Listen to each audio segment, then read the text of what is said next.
Hello, good morning, Ma'am Gingging. Kini ma'am no i-show na ko ning actual karon kining pangutana nimo. So kini sa dark dark brown sugar.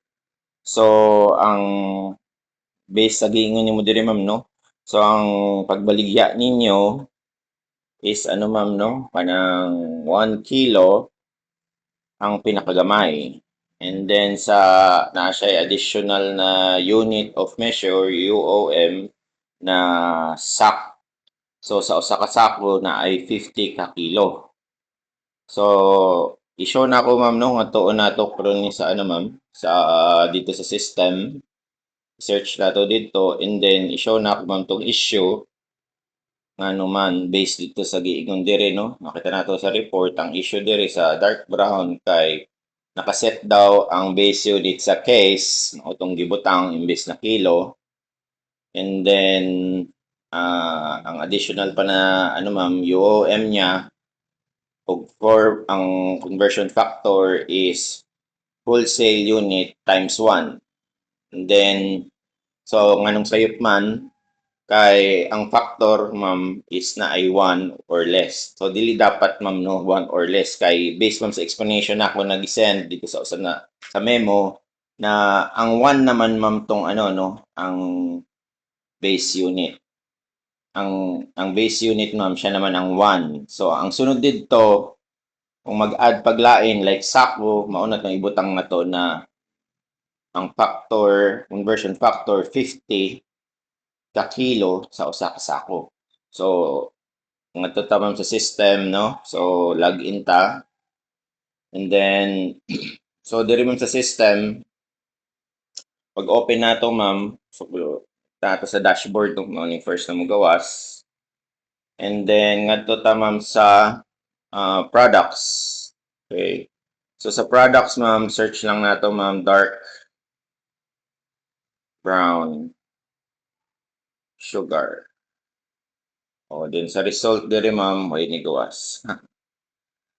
Dark brown, so to dark brown. Sugar man yan ma'am, dark brown. O bali man sugar man dito na. So dark brown sugar. And then so diri ma'am, pagka-search nato sa item, i-click lang nato ning edit para ma-check nato no. So makita-an pud nato diri daan ma'am mo. Ang unit of measure niya case. And then alternate, meaning ang additional na unit of measure, nakabutang wholesale unit. Tapos conversion factor niya, 1 times case. So meaning, usa daw ka case ang wholesale, which is parehara. No? So anong ibutang pa man na kung parehara? Dapat more than 1, which is 50 kilos unta. No? So ingani ma'am, i-correct nato ni. So edit lang. So brown sugar 50 mo, nang name, okay na ma'am. And then, dire ma'am, so i-edit nato ni ma'am no, kung magbaligya man mo ng by kilo ani, so ibutang nyo dire itong price ng by kilo. Ang karon nakabutang dire ma'am, 2,620. So, ang usa ka sako ni na price. Pero dire ang costing, ang per supposed to be diha ma'am, ang average costing mao nang puhunan sa ano po sa per kilo. Okay? And then ang base unit kining case ma'am, ilisa nato ni no. Dili siya case so dapat kilo. And then ang price diri ma'am, wa ko kabalo pila man ang price niya sa per kilo. So dapat ma'am ilisa ni no. So for example 50 kana ma'am. And then ay pila to? 2,620 man to per ano ma'am. Try daw na ako. 2,620 divided by 50. 50. So 52. 52 pa di ay. Ang selling price, ani ma'am no, gi-divide na ako dito sa pricing ninyo ng per sako. So 52 din ang cost din ma'am, ibutang po dire pila man ang costing ninyo.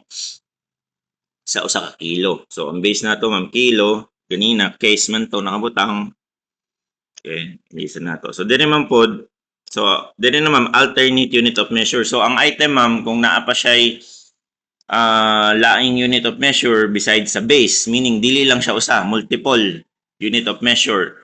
So i-add nato dire. So click lang ning button ma'am no to add unit of measure. Pero kini ma'am i-edit na lang nato ni kining nakabutang dire ma'am, which is mao tong nakabutang sa report na issue, nakabutang whole unit. So dapat butang dire ma'am sak. And then ang factor, kung giingin mo ma'am sa usa ka sako 50 man, di ba?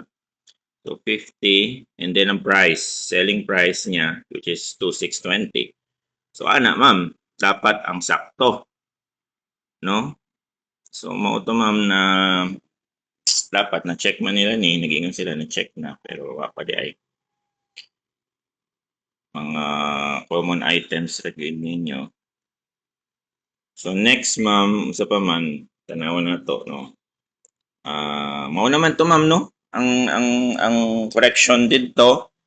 So nakita nimo ma'am ang actual sa issue and then giunsa nato pag correct sa sakto based dito sa data ninyo. So based sa actual na giingon nimo na magbaligya man mo ng per kilo. So mao tong base kay siya man ang gamay.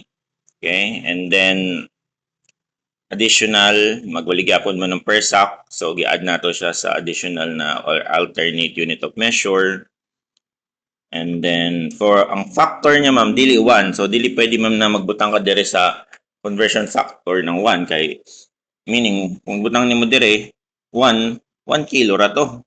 No? Kung sa base unit ni mo dire, meaning, mga nakabutang dire sa ubos, ma'am, how many, ini ma'am, nakabutang sa ubos, how many base units mo na ibutang diha. Nakabutang naman man pod, nabutangan namo na iklaro diha na unsay ibutang, how many base units. Okay, so kung say base unit nimo kilo man to, so dapat 50 kilos. Okay, so mao to ma'am ang ang issue sa ano ma'am, nabay laing pang mga issue ma'am dito na nakabutang sa reason. And then mo ning pag-edit ma'am no. So kung mag-add pa ma'am, kung depende sa item, kung naa pa siya let's say another unit of measure, let's say tulo, no, naa pa siya per box, naa siya bundle, tapos na magbaligya po ng per piece. So mag-add lang ng unit of measure. Pero dapat ma'am pataas ni no. From kilo mao nang 1 na 1 naman ni siya ang conversion factor and then sunod dire ma'am sack. So let's say ma'am dire naapay usa ka palit for example or mas dako na unit of measure, mag-add ta ma'am dire and then ang conversion factor ma'am dili siya dapat mas gamay kaysa dire sa 50. Dapat mas dako pa, no? Kay syempre nag-add man ta dito rin ng additional na unit of measure na mas dako kung naa siya. So dili siya dapat mas gamay pa dire sa ano ma'am no sa 50. Or kung sa man tong sunod na padako na siya ma'am bali mao to kay ang sudlanan nato nag-add man ta ng sudlanan na mas dako pa compared sa na-add na nato sa SOX. So naay uban ma'am na item na ingana na mas daghan pa siya unit of measure.